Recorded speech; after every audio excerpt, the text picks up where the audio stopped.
आणि आता पाहूयात विधानसभेची तयारी। विधानसभेला बारामतीमध्ये अजित पवार आणि युगेंद्र पवार यांच्यामध्ये लढत। निवडून येण्यास अजितदादांना कोणतीही अडचण येणार नाही, अनौपचारिक गप्पांमध्ये पार्थ पवारांचं वक्तव्य। 50 वर्षांमध्ये पहिल्यांदाच बारामती विधानसभा मतदारसंघात निरीक्षकाची नेमणूक। सुरेश पालवे यांची अजित पवार गटाकडून बारामतीच्या निरीक्षकपदी नेमणूक। सर्व गट तड दूर करण्याची जबाबदारी निरीक्षकावर असेल।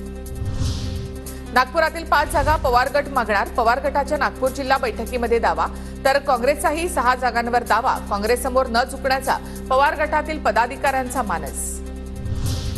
पाथरी विधानसभेच्या जागेवरून काँग्रेस शरद पवार गटामध्ये रस्सीखेच होण्याची शक्यता। पाथरीचे विद्यमान आमदार काँग्रेसच्या सुरेश वरपुडकर यांचा पाथरी विधानसभेवर दावा। मात्र पाथरीच्या जागेसाठी शरद पवार गट सुद्धा तेवढाच आग्रही।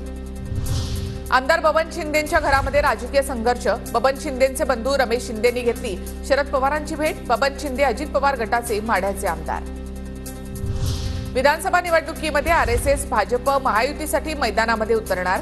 संघ आणि भाजपच्या समन्वय समितीच्या बैठकीमध्ये महत्त्वाचा निर्णय। मुख्यमंत्रीपदासाठी काँग्रेसकडे कुणी चेहरा असल्यास नाना पटोले यांनी सांगावं, आम्ही स्वागत करू, संजय राऊतांचं वक्तव्य। महाविकास आघाडी सरकार येणार आणि मुख्यमंत्री सुद्धा महाविकास आघाडीचाच होणार।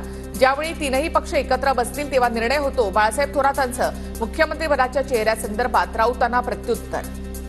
ठाकरे गटाचे आमदार मिलिंद नार्वेकर 2 दिवसांच्या कोकण दौऱ्यावर। उदय सामंतांच्या विरोधामध्ये सक्षम उमेदवार देण्याच्या दृष्टीने ठाकरे गटाच्या हालचाली।